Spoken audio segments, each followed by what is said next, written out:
Hello friends, welcome to शिक्षक prep. तो friends, हम सीटेट की प्रिपरेशन कर रहे हैं और अभी हमारी सीडीपी की क्लासेस चल रही हैं। आज हमारी 8th क्लास है और इससे पहले 7 क्लासेस हम ऑलरेडी कर चुके हैं। देखिए, मैंने प्लेलिस्ट क्रिएट कर दी है, वहाँ पर आपको सारी क्लासेस एक साथ मिल जाएंगी। ये सीरीज़ आप ज़रूर देखिएगा। अगर आप नेक्स्ट सीटेट एग्ज़ाम देने वाले हैं या फिर आप यूपी टेट एग्ज़ाम देने वाले हैं या फिर यूपी में जो सुपर टेट होता है वो एग्ज़ाम देने वाले हैं या फिर किसी भी स्टेट का जो टेट एग्ज़ाम हो, इन सभी के लिए ये क्लासेस जो हैं इक्वली हेल्पफुल हैं फ्रेंड्स। और जो सिलेबस है वो मैंने आपको ऑलरेडी डिस्कस कर दिया है, आप जाकर डिटेल्ड सिलेबस वाली वीडियो देख सकते हैं। तो चलिए आज की क्लास हम स्टार्ट करते हैं। आई होप आपने पहले की क्लासेस देख ली होंगी, नहीं देखी हैं तो देख लीजिएगा। और फ्रेंड्स, अगर आप चैनल पर नए हैं तो चैनल को सब्सक्राइब कीजिएगा, क्योंकि यहाँ पर आपकी क्लासेस के साथ साथ आपको टीचिंग की हर एक अपडेट जो है दी जाती है। तो चलिए स्टार्ट करते हैं और देखते हैं आज का जो टॉपिक है हमारा सोशलाइजेशन, यानी कि सामाजिकरण क्या होता है। देखिए, यहाँ से आपके 2 नंबर हमेशा बन जाते हैं। बहुत इजी चैप्टर है, अभी आपको समझ में आ जाएगा। और जो इनसे क्वेश्चन बनते हैं वो भी काफ़ी इजी होते हैं, बट थोड़ा घुमा करके पूछते हैं। तो मैं आपको लास्ट में क्वेश्चन भी बताते हुए चलूँगी कि किस तरीके से सीटेट में जो है ये क्वेश्चन बने हुए हैं। ठीक है, तो चलिए देखते हैं सामाजिकरण होता क्या है। सामाजिकरण एक ऐसी प्रक्रिया है जिसमें मानव समाज द्वारा सीखता है और यह पूरे जीवन भर निरंतर चलती रहती है। देखिए, सामाजिकरण यानी कि सोशलाइजेशन क्या होता है। जब बच्चा छोटा होता है ना, तो फैमिली में उसका जन्म होता है, फैमिली में वो देखता है, फैमिली में जो मेंबर्स हैं उनकी मदर हैं, फादर हैं, या फिर उनसे बड़े कोई हैं या भाई बहन हैं, उन सभी को वो देखता है। ठीक है, जब बच्चा छोटा होता है और वो सभी लोग जो हैं जिस तरीके से बातचीत करते हैं उनकी नकल करने की कोशिश करने लगता है। यानी कि जो बच्चे का सामाजिकरण है ना, वो बचपन से ही स्टार्ट हो जाता है जब वो जन्म लेता है। सबसे पहले उसका सामाजिकरण कहाँ से स्टार्ट होता है? उसकी फैमिली से स्टार्ट होता है। ठीक है, फैमिली में जिस तरीके से बड़े लोग जो हैं उठना बैठना करते हैं, कैसे खाते हैं, कैसे बातचीत करते हैं, एक दूसरे के साथ कैसा बिहेवियर है, ये चीज़ें छोटा बच्चा जो है अपनी फैमिली में देखता है और उन्हीं के जैसा बनने लगता है। इसीलिए हम कहते हैं कि जो बच्चे का सामाजिकरण है वो उनकी फैमिली से यानी कि परिवार से ही स्टार्ट हो जाता है। ठीक है, फिर जब बच्चा धीरे धीरे थोड़ा बड़ा होता है तो समाज में जाता है। पहले वो स्कूल जाता है, स्कूल में बच्चों के साथ घुलता मिलता है, टीचर्स होते हैं, उनका ग्रुप बनता है। फिर थोड़ा बड़े होते हैं, उनका एक फ्रेंड सर्कल बनता है। इस तरीके से वो बड़े होते जाते हैं, फिर वो एक समाज का निर्माण करते हैं। ठीक है, और समाज द्वारा ही बच्चा जो है सारी चीज़ें सीखता है और ये जो बच्चे का सामाजिकरण है वो पूरे जीवन भर चलता रहता है। तभी हम कहते हैं कि कोई बच्चा जो है किसी का नेचर बोलते हैं कि अच्छा नहीं है। क्यों नहीं है? अच्छा है या नहीं है, वो चीज़ें दोनों डिफरेंट हैं, बट उसका बिहेवियर जैसा भी है वो अपने समाज से सीखता है। यानी कि उसका जो सराउंडिंग है, उसके चारों ओर का जब जो वातावरण है, जो समाज है, उसी से उसके अंदर जो है बहुत सारी हैबिट्स डेवलप होने लगती हैं। ठीक है, कहने का मतलब ये है, समाज का इम्पैक्ट जो है बच्चे के ऊपर पड़ता है, वो चाहे पॉजिटिव इम्पैक्ट हो या फिर नेगेटिव इम्पैक्ट हो, दोनों ही इम्पैक्ट जो है बराबर समाज के द्वारा बच्चे के ऊपर डाले जाते हैं। ठीक है, इसीलिए हम कहते हैं कि जो बच्चे का समाज होना चाहिए वो बेहतर होना चाहिए, अच्छा होना चाहिए, पॉजिटिव होना चाहिए, ताकि बच्चे की जो कंडीशनिंग है वो भी पॉजिटिव हो पाए। तो चलिए आगे बढ़ते हैं। अब देखते हैं फ्रेंड्स, सामाजिकरण इकाइयों के प्रकार कौन से हैं, यानी कि टाइप्स ऑफ सोशलाइजेशन एजेंट्स। तो सीटेट में जो क्वेश्चन बनते हैं ना फ्रेंड्स, वो यहाँ से बनते हैं, क्योंकि जो सोशलाइजेशन के एजेंट्स हैं वो 2 प्रकार के होते हैं मुख्यतः। कौन कौन से होते हैं? देखिए, active agency and passive agency. ठीक है, आप इनको देखिए, चाहे आप इनको टाइप्स कहें चाहे आप इनको एजेंसीज कहें, बात एक ही है। तो 2 प्रकार की एजेंसीज होती हैं, एक एक्टिव एजेंसी और एक पैसिव एजेंसी। अब ये क्या होती हैं? देखिए, सबसे पहले हम बात करते हैं एक्टिव एजेंसी क्या होती है बच्चे के सोशलाइजेशन की।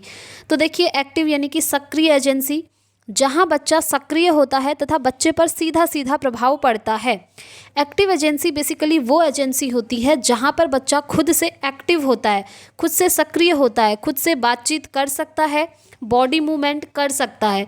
यानी कि जहाँ पर बच्चे का इन्वॉल्वमेंट जो है सक्रिय रूप से हो, जैसे फैमिली में, जैसे फ्रेंड्स के बीच में। फैमिली में बच्चा अपने फैमिली में जो भी मेंबर्स हैं उनके साथ बातचीत करता है, तो वहाँ पर उसका सक्रिय रूप से उसकी भागीदारी हो रही है। नेक्स्ट है फ्रेंड्स। फ्रेंड्स के साथ आप लोग भी बातचीत करते होंगे, है ना। तो वहाँ पर आपका जो रोल है वो एक्टिव तरीके से हो रहा है, आप वहाँ पर बातचीत कर पा रहे हैं। ऐसे ही पड़ोसी हो गए, रिश्तेदार हो गए, आपका स्कूल हो गया, स्वास्थ्य क्लब हो गया, हेल्थ क्लब जिसको बोल सकते हैं, आदि। तो यहाँ पर क्या होता है, बच्चों का सक्रिय रूप से भागीदारी होती है, यानी कि बच्चा एक्टिव रूप से पार्टिसिपेट करता है और सीधा सीधा प्रभाव पड़ता है बच्चे के ऊपर एक्टिव एजेंसीज का। ठीक है, चलिए अब हम पढ़ लेते हैं पैसिव एजेंसीज क्या होती हैं। बहुत ईजी है। पैसिव एजेंसी यानी कि निष्क्रिय एजेंसी, जहाँ पर बच्चे पर सीधा सीधा प्रभाव नहीं पड़ेगा, नाम से ही क्लियर है, निष्क्रिय। जहाँ पर बच्चा खुद से एक्टिव नहीं है और सीधा सीधा उसके ऊपर प्रभाव नहीं पड़ेगा, जहाँ पर बच्चे का इन्वॉल्वमेंट नहीं होगा, ठीक है, बहुत कम होगा या फिर होगा ही नहीं। फॉर एग्जाम्पल सार्वजनिक पुस्तकालय हैं, रेलवे स्टेशन है। जैसे बच्चा रेलवे स्टेशन पे गया, वहाँ पर वो लोगों को देख रहा है, उनके बीच में जो बातचीतें हो रही हैं वो सुन रहा है, बच्चे के ऊपर प्रभाव तो पड़ रहा है बट निष्क्रिय तरीके से, पैसिव तरीके से। वहाँ पर बच्चे का इन्वॉल्वमेंट नहीं हो रहा है, वो बातचीत नहीं कर रहा है बट उसके आसपास जो लोग हैं उनकी बातें वो सुन रहा है और चीज़ें सीख रहा है। ऐसे एयरपोर्ट्स हो गए, पुलिस स्टेशन हो गए, आदि। तो ये सभी जो हैं बच्चे की पैसिव एजेंसीज हैं, यानी कि निष्क्रिय एजेंसीज हैं। अब हम बात कर लेते हैं फ्रेंड्स, सामाजिकरण की इकाइयाँ क्या हैं। तो देखिए एजेंट्स क्या होते हैं, कहने का मतलब है बच्चे का जो सामाजिकरण है वो किन किन के द्वारा होता है, किन किन चीज़ों का जो है बच्चे के सामाजिकरण में इम्पॉर्टेंट रोल है वो देखेंगे। तो देखते हैं एजेंट्स ऑफ सोशलाइजेशन क्या होते हैं। देखिए हिंदी इंग्लिश दोनों में बताते हुए चलूँगी, आप लोग ये मत सोचिएगा कि इंग्लिश में यहाँ पर लिखा है तो हिंदी वाले स्टूडेंट्स के लिए हेल्पफुल नहीं है, ये दोनों के लिए ही हेल्पफुल है। तो देखिए एजेंट्स ऑफ सोशलाइजेशन की अगर हम बात करें, सबसे पहला आता है फैमिली, फिर होते हैं पीयर्स। पीयर्स मतलब होते हैं आपकी एज के जो बच्चे होंगे, ठीक है, सेम एज के बच्चे। नेक्स्ट आता है रिलीजन, जो भी आपका धर्म है, work, neighbourhood, sports team etcetera, media, school. तो ये सभी जो है एजेंट्स ऑफ सोशलाइजेशन है, इन सभी के द्वारा बच्चे का सामाजिकरण होता है, चाहे वो पॉजिटिव हो या फिर नेगेटिव हो। जैसे फैमिली में मैंने आपको बता दिया, जब बच्चे का जन्म होता है तो उसकी फैमिली में जो भी मेंबर्स होते हैं वो किस तरीके से एक दूसरे से बातचीत करते हैं, कैसा एक दूसरे के लिए वो सोचते हैं, उनका बिहेवियर एक दूसरे के साथ कैसा है, वो कैसे उठते हैं, कैसे बैठते हैं, कैसे खाना खाते हैं, ये सारी चीज़ें बच्चे के ऊपर इम्पैक्ट डालती हैं। बच्चा देखता है कि मेरे फैमिली में जो बड़े लोग हैं वो इस तरीके के हैं तो मुझे भी ऐसे ही बनना चाहिए, और बच्चा जो है उसी तरीके की बनने का कोशिश करता है। नेक्स्ट है पीयर्स। पीयर्स होते हैं फ्रेंड्स आपकी एज के जो बच्चे होंगे, सेम एज ग्रुप के बच्चे, तो उनका इफेक्ट भी बच्चों के ऊपर पड़ता ही है, ये आप जानते ही हैं। जैसे आपके क्लासमेट्स हो गए, आपके फ्रेंड्स हो गए, तो वो जिस तरीके के होंगे आपके अंदर भी कहीं ना कहीं थोड़े बहुत गुण उनके जैसे आ ही जाते हैं। इसीलिए कहते हैं संगति हमेशा अच्छी होनी चाहिए, पॉजिटिव होनी चाहिए, जिससे कि आपको भी कुछ पॉजिटिव सीखने को मिले। नेक्स्ट आता है रिलीजन, धर्म। धर्म का भी बच्चे के ऊपर इम्पैक्ट पड़ता है, बच्चे का सामाजिकरण होता है। हर किसी का धर्म एक जैसा नहीं होता, आप जानते ही हैं, अलग अलग धर्म वाले बच्चे होते ही हैं।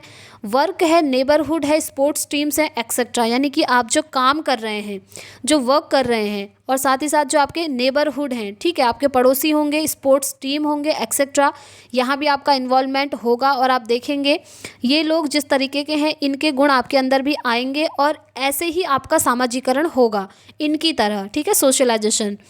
नेक्स्ट आता है मीडिया। मीडिया में बहुत सारी चीज़ें आती हैं फ्रेंड्स, लाइक सोशल मीडिया ही ले लीजिए, आप टेलीविज़न ही ले लीजिए, आप कोई प्रोग्राम देखते हैं, ठीक है, वहाँ पर आप देखते हैं लोग किस तरीके से एक दूसरे के साथ बिहेव कर रहे हैं, वो सारी चीज़ें आपके ऊपर भी कहीं ना कहीं प्रभाव डालती हैं और यहाँ से भी आपका सामाजिकरण होता है, ठीक है, सोशलाइजेशन। नेक्स्ट आता है स्कूल। तो देखिए स्कूल भी इम्पॉर्टेंट रोल प्ले करता है, फैमिली के बाद स्कूल ही आता है। स्कूल में बच्चे जाते हैं, वहाँ पर देखते हैं कि उनके फ्रेंड्स जो हैं कैसे हैं, किस तरीके से एक दूसरे से बातचीत कर रहे हैं, ठीक है, और वो टीचर्स को भी देखते हैं, तो सभी को वो ऑब्ज़र्व करते हैं।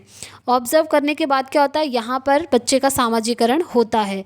स्कूल में उसके जो फ्रेंड्स हैं, उसके जो पीयर ग्रुप्स वाले बच्चे हैं, सेम एज के बच्चे हैं, वो किस तरीके से एक दूसरे के साथ रिएक्ट कर रहे हैं, उसके द्वारा बच्चे का सामाजिकरण होता है। तो ये जो सभी आप देख रहे हैं ना, ये बच्चे के सामाजिकरण में बहुत इंपॉर्टेंट रोल प्ले करते हैं। तो चलिए अब मैं आपको बताती हूँ आपसे क्वेश्चन कैसे पूछे जाते हैं सोशलाइजेशन से सीटेट में। सबसे पहला क्वेश्चन तो यही बन जाता है जो मैंने यहाँ पर ब्रैकेट में लिखा है, देखिए, उपर्युक्त में फैमिली यानी कि परिवार सामाजिकरण की प्राथमिक एजेंसी है तथा अन्य सभी सामाजिकरण की द्वितीयक एजेंसियां हैं।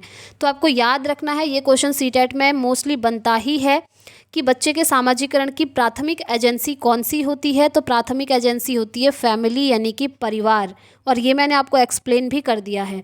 और उसके बाद अन्य सभी जो भी एजेंसीज आती हैं, चाहे वो स्कूल हो, चाहे नेबरहुड हो, पीयर ग्रुप हो, मीडिया हो, कुछ भी हो, वो सभी जो है सामाजिकरण की द्वितीयक एजेंसी के अंदर आएंगी।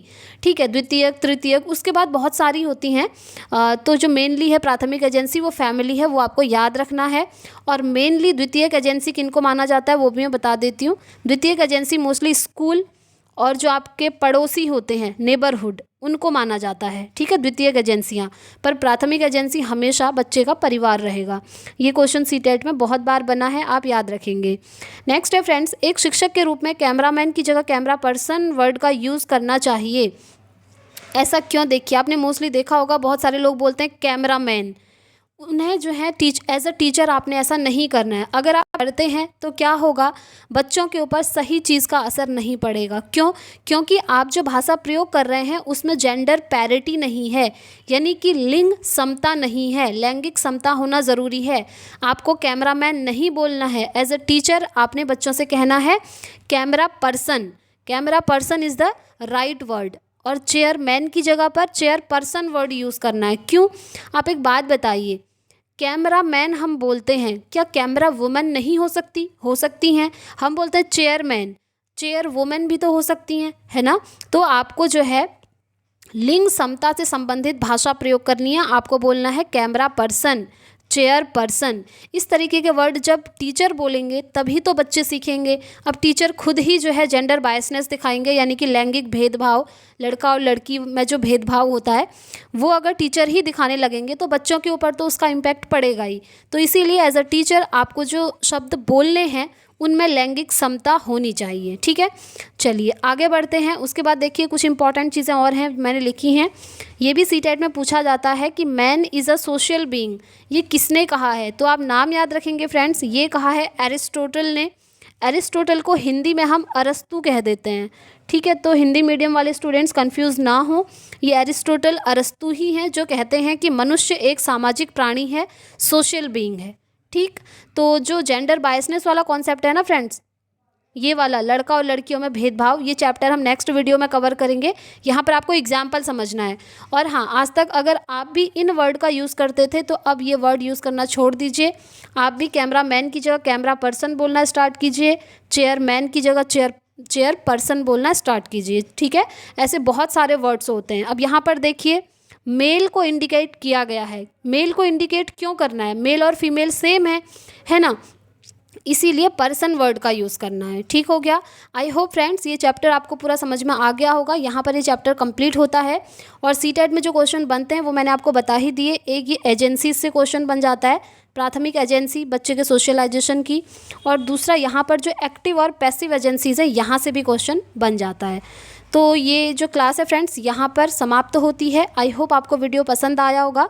पसंद आए तो प्लीज़ लाइक एंड शेयर ज़रूर कीजिएगा, और चैनल पर नए हैं तो चैनल को सब्सक्राइब कर लीजिएगा फ्रेंड्स। अब हम मिलेंगे नेक्स्ट वीडियो में नेक्स्ट टॉपिक के साथ। Thanks for watching.